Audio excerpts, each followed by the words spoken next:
Pea ko no tole mea maho inga ko fia lawe ko iki ai. O maho inga ke tau kei, ke poto, o nau tau koe o nau whai whatonga kia ko ia ke lawa whakahoko le rei ho nau whatongia. Ai koe me e tolu, koe pure anga, ke ne malu i tau ataina koe a ngongo, ko tu e lao i tonga, koe kubu fitu koe o tau koni stu tone. Ko noua koe ki ai, ke whakawhainga maari e, koe ngahi kau taha o ngongo, ke whakahoko le rei ho nau whatongia, pea ke tala mo oni, ka kato, tala he kaimi tonu, pea oe whiriwhiri mānako, pea oe rifia, he ka pau he kei ke tala mo oni, he po uri e whonua, pea te tau he kei ke tau ilo mea koe koe uku hoko. Pea i kai koe pea ka ke ako i whoke e kau ngā ue. O koe mo te mea mahu inga e taha e siwo ki mo pea whoke atu koe ki a koe. Koe kakai, o whiama o ke tau potoane, i he whiriwhiri, o i whainga mau anga tala koe, te tau maua e mo oni, pea whalala anga, pea aonga, mo toko ni ka ki tau toru. Ka tau te whito ki he tui whio kon ai mi tia whakasosiare, mo e ngahi maanga talanga mahene koe ku tau nofo mai aki ngahi lau i taweni, pea ko senturi.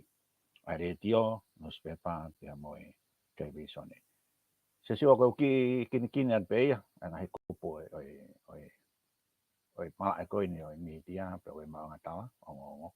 Ke tukat ka koe na tuka mea tafa aku ke pehe ke ta ki nofo ki ai, pata toki hoka mea ai.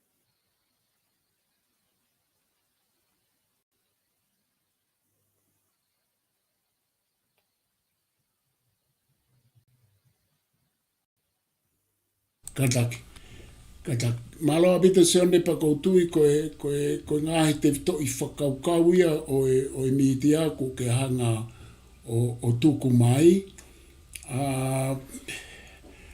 Pea o ku maari he kou whakatuka ngai ai ngahi te vito i whakaukau koe ni i he ne tuku au mai, ka mata mai i he mei i he nusi pepa. O whai mai, ka wau mai ni ke he whiwhi ai ngahi paenga, pa koe ngahi ātakai o e mitia. Pa kou whakatoka ngai i kata. Kou whakatoka ngai e seone ho tāno au mahu inga au pita o kou tui koe mea neu whi mau ai whakaukau koe ni ke tala noa i mo ngahi whakaukau koe ni ka kou whakatoka ngai o ko ke hanga o whakotu o mai, a ko mea bea kou whi lawe at ke ai ke poine taha ko ia. O ke whakotu mai ngai whakaukau, o ku nau kehe, pe nau whikau aki, pe koe ngai whakaukau, na ke tuku mai whikau aki mo mitia, o ku hange ko o ku nau hanga ai. Ka o ku nau taha ko toa pe ke fo i whakaukau ko hono tuku mai o ilo, mei loto, mei he society, po koe whonua, mei he pure anga, pe mono ngai kupu, pe moe whakatau taha, ke ilo mo mea i he kakai. Koe fo i mea ia ko whato ngai ko taha i ho whakamatala mai. Ka ko ke toi omi ai fo i ata koe ke te au ko whi tāna ke atu pe, mahu inga ke te au, o kuiai ai ngahi taumua, me he nau tuku mai ngahi ilo koe ni o ku whekau aki, whelawe, whepopou aki, pai ngahi tau mua o ku hange o ku whehanga ai. Whakatata ki he pau ke tuku mai e he pure anga, ai ngahi whakakaukau ki he mitia, i he taim tatau ki hono pure i mo mapure i kakai. Te taim tatau nau tuku mai ngahi whakaukau, ki hono pātolo aki mo hono puke hona mawhai pure. Hange peka te au na ke lawe hake peke u te whitoi whakaukau ko ia, pe hange ko e nofo ai miti ake o mai e ngahi ilo mo ngahi o ngongu, kana ke toi pehe, o ku ikai ko me ai ke makatu unga ai, hangahi whapapau me whamo oni whakaako, i ngahi ilo ko ia e tok whai ngā ue whakaako. Ka kou whawhoke atu e seni kou tui ko mea pehe kou toi whie, tāna ki atu ke mahu inga ho tala noa mai ki ai i ngai whaunga ke o mai ake i loko ke whonua i he media, Koia. Ia, o kuma o nia, o kia ai ngahi whatongia o media, pe hange o nau tu uanga whepaki, ka o nau whela la vei. Koe anga whoke e tau nofo i he whonua, pe koe society, pe ko mamani, o ku whekau ake kupu kotoa pe ia. Pea o ku anga pehe rewa pe mai tu koe ai media. Hane pe ko tala nau koe ane mai, ka pau te whenke whamahino. Koe media, koe mauanga o ngongo. O kune mai o ngongo ke toko ni ke tau ilo, ha mea ke makatuunga e tau whai tu uni. O mai he e media whakamatala ki he, e whakamatala ea. Tau ilo e pe kua wha pongpong, pe o te tau wholau mai mi hapai. Tau ilo e o teu, tau pehe o ku tō e mofuike, pa tau tokanga o te tau o ki tahina ia he pe au kula. E koe whakatangata mahi no ia.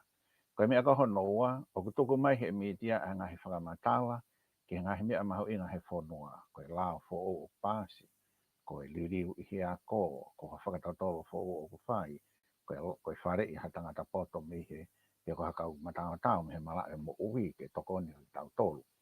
Aia koe tau wako koe mei, o tau whaire vai mea ko ukau re reiki a ki tau tolu. Pei he temta tau be, o toi hang he media, o re ohi ai kau mau mawhai. Koe kau taki o i whonua, kau taki he mala e o e ako, kau taki he mala e o lotu, pea moe tapa kotoa be, ke whakapapaui, o nau tuku mai ai whakamatala mo oni mo kakato i he taimta tonu ke tokoni ki he kakai. He koe taimi e tahaia, i he anga koe whanonga, o ku whakataupi koi, a ki nau tō koe unau ma o i whakamatawa, ke nau tuku mai koe uhi na uesi ai ho nau tuunga koe mawhai. Ki watu whatata koe ni e siosiwa. Nai hange e he pureanga Amerika koe o Palestine Nixon, i he tahiwa pitunga whurutupu, o whakaongo e nau tolu, ai whakataha, ai whaahi koe e taha i he pureanga Amerika. Pea iloi he kau whai o ngongo. Pea nau toki a mi o ai, o toki hange e kau whai o ngongo, o omi ai ngāi whakafufu tai whakalao ko ia. O wholahi mai ki he whonua, pea na e tō ai e pureanga Nixoni, pea whakawhisi ni hono laka ngā.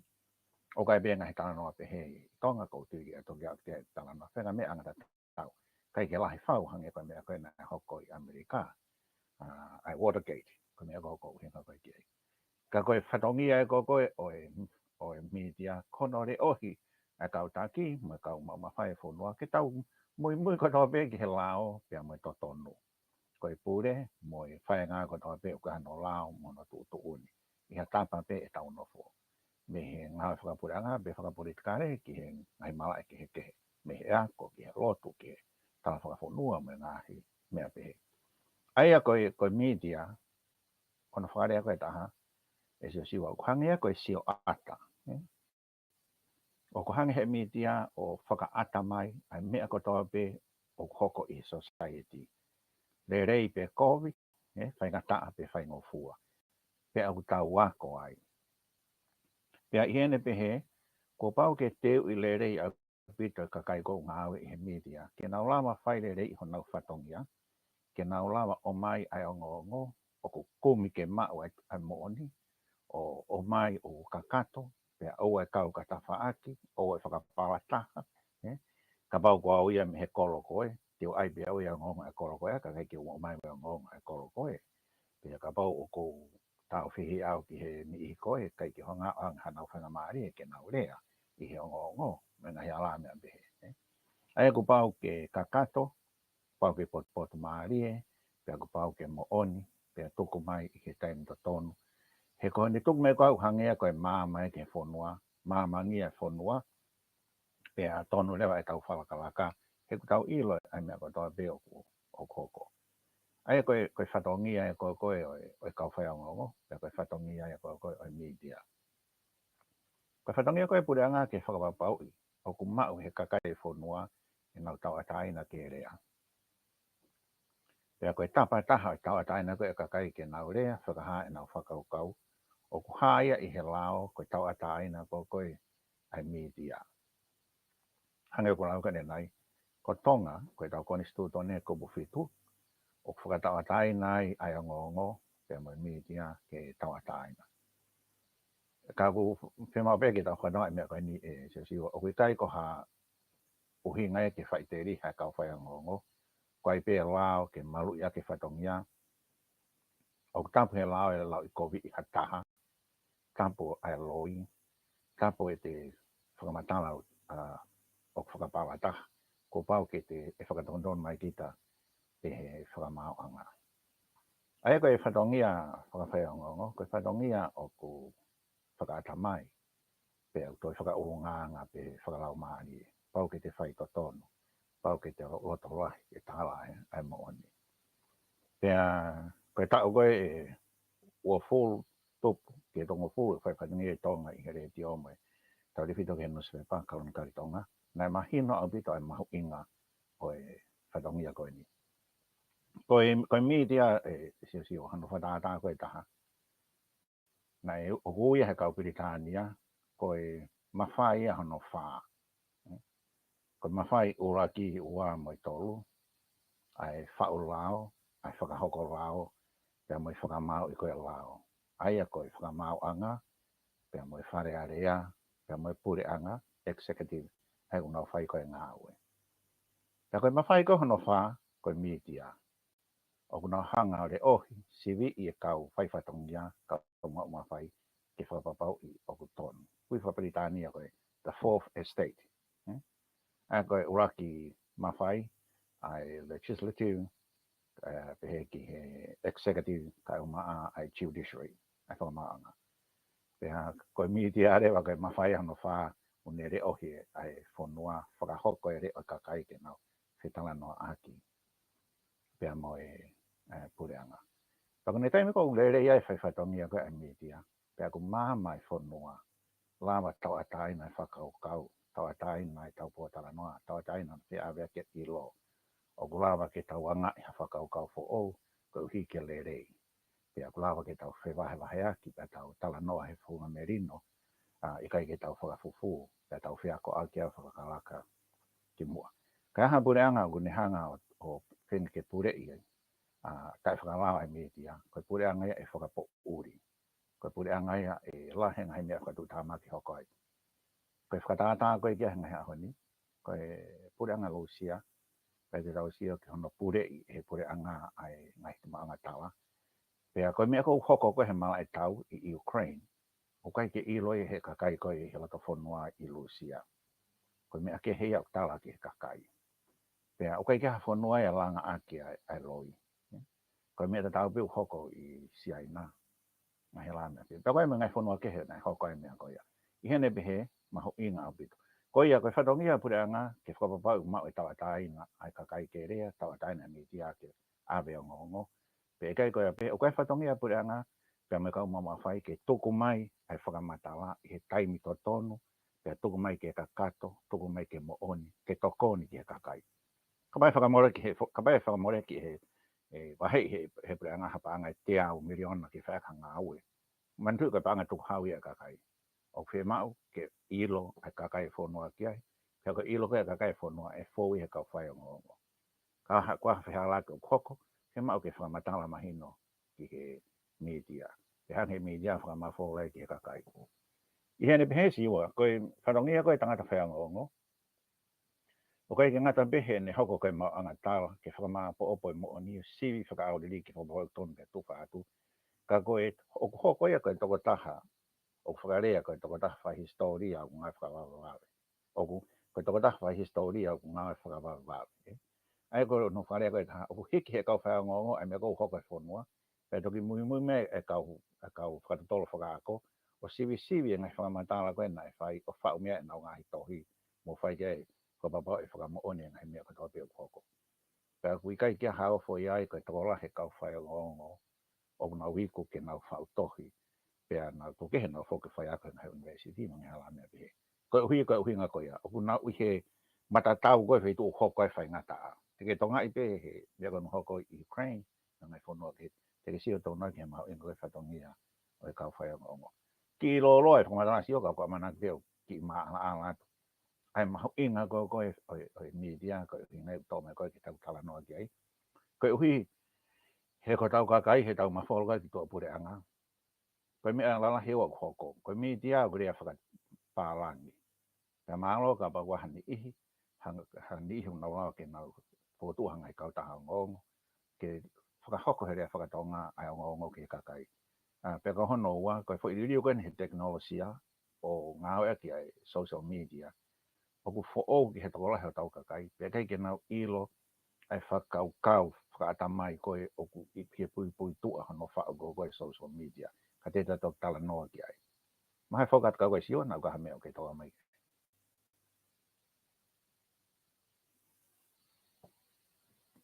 Malo obito sione a koutui koe hulu hoko koe nina ke toki osi mei ai a hohanga o mai ai ngahi te vito i whatongia ko ho toi hanga whakaiki mai ai hulu loaki koe na ke hanga o tuku mai pea ko toi hanga whakapatonu mai ai ngahi whatongia mei he ngahi kupu pea kupu la lahi o i whonua whaka sosiale, whaka politikare, whaka ekonomika, whaka ako pea koutui hange ko tala no au ke toe ai ngahi mea te tato ki hau ki ai ki whakatautaka na ke hanga o mai ai whakaukau o i tau ataina i ngai whanua whakonistu tone pe koe whakatemokalati pe koe repapirika pe koe temokalati pe koe tui temokalati ka aku asmai ngahi to tonu e tau ataina ki he lea mahau inga o pito ka hange koe poini mahau inga ko tui e sioni na ke o mai ane nai o whi mau lai ke whai ai tokanga ki ai i o tau ka inga he koe kupu fitu koe konistu tone pe aku asi he ngahi lao ma ngahi konistu tone ke he ka ko tau tolu e tau kupu fitu ku ke o si o mai ane nai koe tau ataina ke rea o ku ke heia mo e tau ataina ke rea noa ia pia koe tau ataina ke rea na ke tala noa ke ai koutuk mahu inga e sione koe hange ko ho tala noa o ku tau kei fo o he tau hao ki he mitia whaka sosiare ma ngai whakaukau ka koe i mui ai pe pui tua mea ka koutui ko poinia ko fie tāna ke te peka whakafoki atu ho whakamanatu mai ko tau ataina ke rea o ku ikai ke uhinga ia ko tau ataina ke rea noa ia mo omi hame aloina ke hanga o alu ke utawhaako ia koe tau mua ke o mai ngahi whakaukau mo oni pea o tau whatonga i rewa i ngahi mitia lalahi o kumalawa pe ke ia ai ngahi whiala ke whakaukau ko ia pea o kutoe tau pehepe i he mitia whakasosiare o kutoe noa ia nge ia i he neha o ke whakaukau ko ia pea koe mea ia ko whatonga i mahu inga pa ku awe ke fihi ai ne fihi pe anai ai kau hao he ngahi kau taha mitia lalai e mainstream ai u whakaukau o i kai mooni pe koe wawe o mai o ngongo pe koe loi pe koe kai ke maure rei e whakatotolo ka kutoe maari ange ai hao ia ke mitia whakasosiare kai ke u alu ke ai koe ngā ko whatonga au ke whamāpa opo mai o tānoa na ke pehepete tato ki au koe ka kotui mahalo sane koe au whangatuku pe o ku mahu inga au pito ka tau tolo o kui kai uhinga tau ataina ke tau tala noa ia tau tala noa loi pa tau hanga tuku ki pe whai ngahi whakaukau ma ngahi tala noa mau ai a ngongo hata ka kotui koe foi me aku kai ke uhinga koe poi ni mahalo ko mau inga ia o mau kai ke uhinga e tau ataina pa kotui na ke uhinga ke tau ai noa ia ke tau alu o whaiteria ka te whakafoke atu e sione malo koe o kumoni e siwa koe tau ataina koe ke rea o koe ko uhinga ia tau ataina ke te loi e te tuu ki tai whare hopo ka pau te loi ka pau te whahatama loi pe koe social media i he te telefoni o awe ki he te Facebook pe koe toka taha whaiongongo kita o te whaiongongo ki ha nosi pepa o tapu e loi ia koe ua koe ki ai o tapu ke te lau I kovi I hataha. Koe lau I kovi I hataha e whakamau ia e whakamau anga ke auri riki ko hawhinga nā ke whai e lau ko ia. Pea koe taimi lahi taha o ku mo ua ai lau I kovi I. O ko dui ko mahino ia. Ai kona whakarea koe taha o koe koe uhinga tau ataina ke rea koe whai te riha I hawhenga mea peo ke whie rea aki. I hene pehe, koe whadongia koe whai ongo, I hone he tau ataina o whoki ai. Ke kumi ai mo oni, o tuku mai ka kato, pea na pangapanga maari e pot tau, ta whaako toa pe, ke tokoni ki he kakai ki he naulau tohi. I he funga oi mo oni ko ia, o ku ngō fua ai, ke pehe hata. Maari e mea koe ni, ka koe angai ni whakaukau. Ai ataha pe whakaukau ia. Ka kui kai ko ha whakaukau e makatuunga haloi. Koe whakaukau o makatuunga he tala noa o ku mo oni. Ai koe, pia koe me whakataha koe tā ilo koe lao, o kai ko ha tau kapo ia, ke te tonu hia hena kai ke te ilo ai lao. Te whoki mai ki ai siwa ka teu ki whoki ki mui o whakamatawai, ai pui tua koe kehe o ongo media. Pia koe ongo mauanga ongo.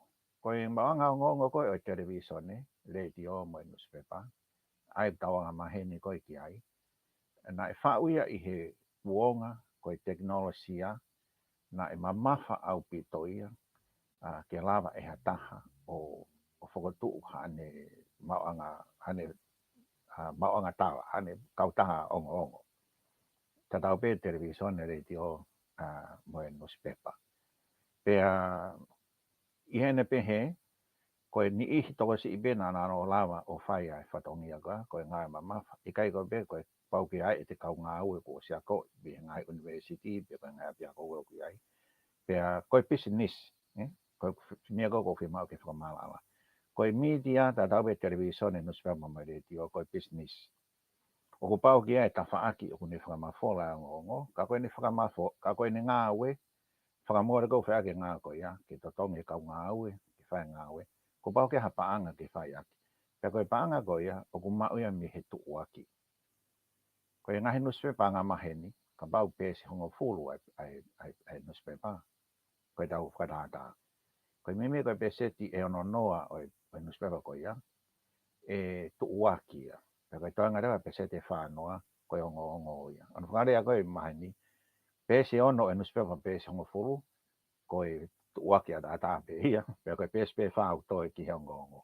Hangi he ngahi tuu aki, e ngahi businessi, o whakapaanga, whai koe ngā ke kau whai ongo. Pea arewa newspaper, o talapo whakatau ake lau se niti.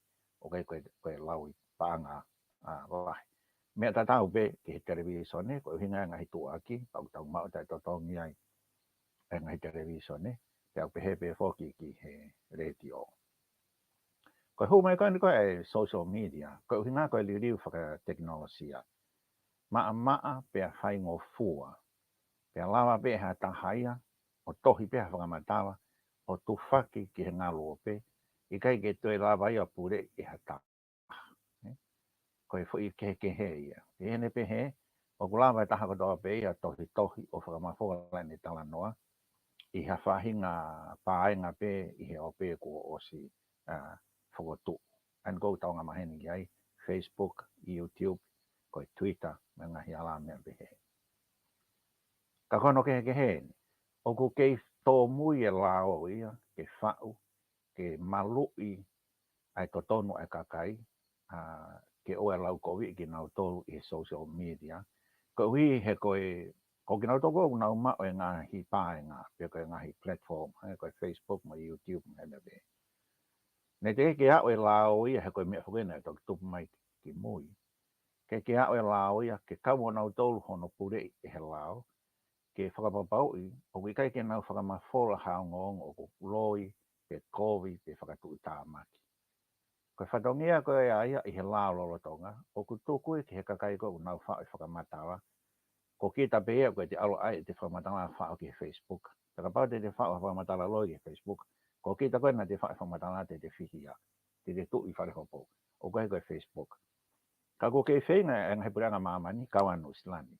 O whenga ke whakafo o e lao, ke whakakalaka mai ki he ahon, ke ngahi ahon, ke lava o pule I mo ngahi paenga ko he ope ngahi social media platform ke hae ki nau tolu he lao ke whakapapau I ko nau whatongia mo nau tolu ke ua pae no ia mai pe me ako tau peo whao ki he Facebook pe koe ngahi social media pea koe taua o koe he tuunga ko ia e toi whainga ta ange ke tohi noa pe e hataha ha mea o koe ki tai tau pe ku loi pe ku lau kohi ke whanga mawhora I he media koe mea koho noua o mahoinga reo ki ho tau kakai ke tau whatonga I hange ko ku tala noa ta lau ka nau sai mone o koe taha ko toa pe u toha mala o hinga tu funga tau toha mala pe tu kia ta foi wha ka koe kakai ko tu funga koe kakai ko wako pe ko tau ke hinga I tau pea I he nau poto mo I loko ia o nau tu funga he kai koe te to pe ha mala he ahoni pa te tu funga rewa kita he ahoni pea pe he whanongia whai o ke mau ia ke teu I whakalerei pea whakahoko lerei ako pe lawa whakahoko lerei whanongia ko ia ko he ngā koe lerei whakaluku fua koe e society pea koe konga e taha ko lawe ki ai mahu inga ki he kakai e whonua ke nau whakapau I koe mauanga tāla ko ngā mauangonga me ai o ku I kai ko haki I po tala noa pene a whai e hataha I hono waka whare pia tuku mai he social media ko papau I koe ngongo koe o ku hau me he kautaha ngongo o ku osi laiseni whakapure anga whakalao koe mauanga tāla ko osi teu I hono kau ngā we o ngau sivi o ngongo e whakapapau he koe whainga tāla hei au koe mamani he ngai ahoni koe uhi koe whakamawhola loi pia mo ngahi mea au kai ke mo oni whakamawhola ngahi mea au whakapala taha pia mauhala lahi pia puputu e kakai pia mahina o pito koe kakai koe ku kai ke nau tau kei ki he natula o ongo mo media o ku nau kau I he puputu I ngahi mea pia ko tok lawe I pe o ku si lawe toki ai ho tau kainga pia kai tahai o hinga koe ko pe he o mahu inga ke whai hano tala noa ai o e kawenga koe ni I rei ke tau sia bea ke tawa ko ke hono lerei ka ke tau sia po ke tawa ko whatu tāmaki ai ko ia he lawe koe ke social media e siwa o koe ta whakarere e social media o maa I tau whetu taki pe o ki kai ke te hato tongia koe nuku te rea pe he telefoni ki Australiana pe ko hata whetu pe I mamani e ko mana tau ki hono whutu pu mo whetu ngofuru ka pau te wherea ki hapai pau ke te auri whare maa koni o totongi a taimi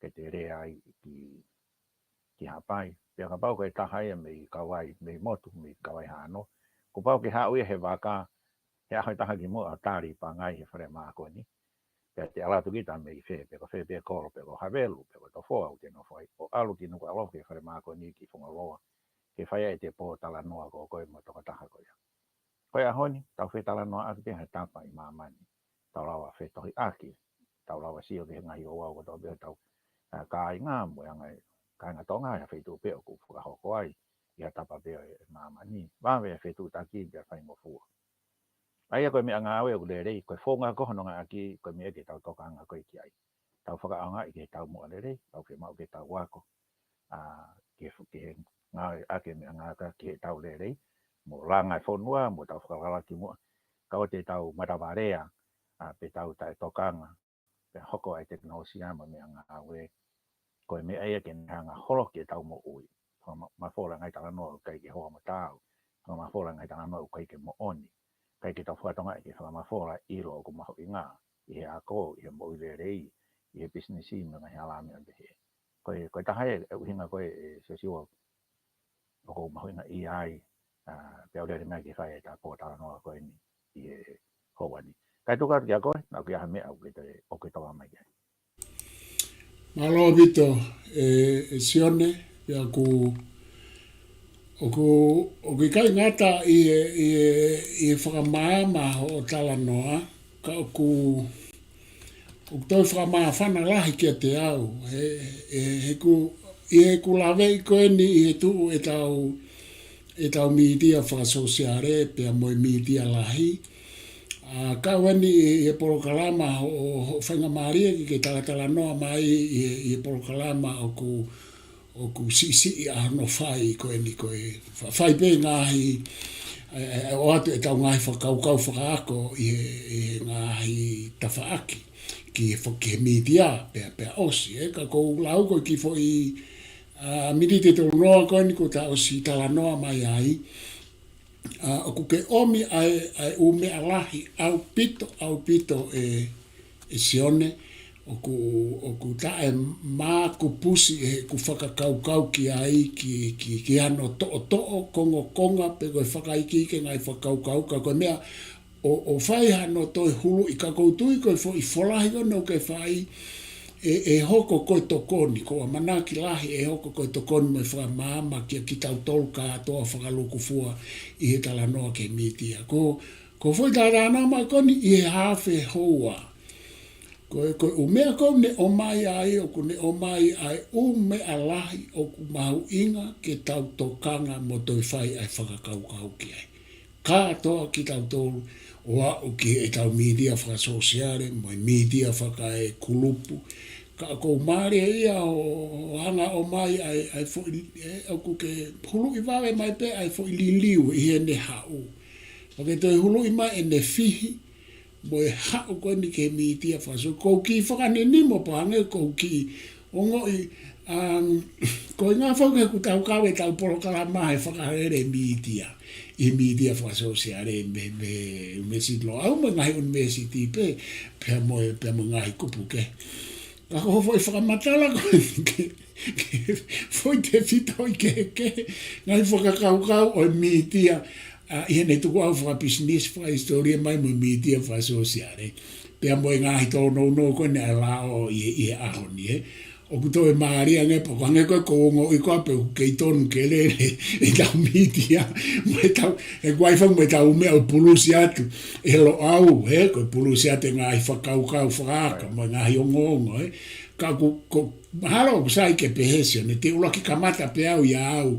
Ko haka aonga ho foi broka la maka te au toki ki mui mai e takau mamatau na mea mai he ku kamata to e tu whake atu whake tau broka la maka u whaama uia ke mau kautama koe ni lo au ke tu whake he lahi kaha ai alu ai foi broka la maka ni maho inga ke au ke ngai turiki ka te whavo ke atu e sione ke hoko atu malo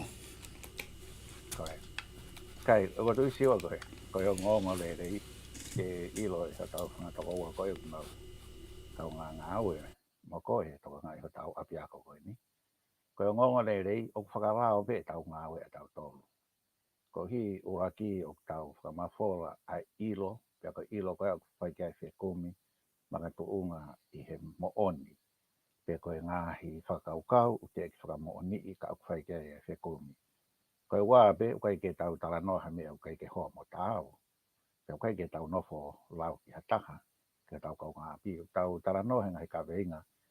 O koe ne hake aki ai tau mo ui langa ai whanua ki olonga. Pea oku mahu inga ngā oe koe ni. Oku whaet pe mau whai whadong ngā mi Aotearoa ko ai pe hoki taimi ko wakapakai mai ke tau pāe ngā mo tau. Ako ngā ke whakapau i peu. Ya mea aku ngai ko ta ma pe fa ta po ma to kon ta ko be ko tam to ton pen ke fa ha po ta la no ke ta wa va he ngai me ko no ang ke tau to ka ko fi ta la no ki me ai e ua ko ra ki o ko fi fa o si ta la no ko ki na tu la pa social media pe ko wa ko fi ta la no ki he mahu inga koe o social media i ahoni. Pēti o kamata ki. Koe uraki, ko tonga e ho whakarea e si o siwa nake pehe, koe media lahi, aina ke uhinga ki he televisione, newspaper pēr moi retio. Pēr moi wā koe tau media hoka sosiale. Ko hono mo oni o naia koe media lahi he tai mini, koe media hoka sosiale. Ko se hange e he Facebook koe mo YouTube, pia mai Instagram, pia mai Twitter. O ka apui ai kolope, o nau lakas e nau tolui ai kau tuki mua i mamani koe i he mala e o media motua koutoa ngā maheni ki ai. Ko os kau ahe whetuku tuku me he media motua. Ui au ia koe media motua. na ku le toko aku Britania ki he mala ko ne fa ngo na ku kawa hono waka le ai fu pure anga hau koe o Rupert Murdoch koe tangata Pirianea i loa ia i maamani i he media i he newspaper le ti o mai televisione koe mafola ko hono fu pure anga hono Empire me au mai be he Pasifiki ki Australia koe tangata whanga tupa ki Australia au mai ki Fiji koe newspaper koe Fiji Times koe newspaper ina ne mau he ngai taulahi e newspaper i Papua New Guinea koe Papua New Guinea Times he mana tui koe pepa moi a Robert Murdoch na ne mau foke Times of London i ngā hi taulahi pea koe Sky TV ko ngai koe mau ina sia Robert Murdoch pea na e whewha ohi moi puri anga sia ina ne whenga ke hook he marketi sia ina i ngā hi taulahi pea oku ilo i au pita Robert Murdoch i he mala e koe whai ngongo i he whaunga koe ke te whakatupo e te business media pe a moe whaunga ta e totonu ki o nā te whai ka pau te whia business media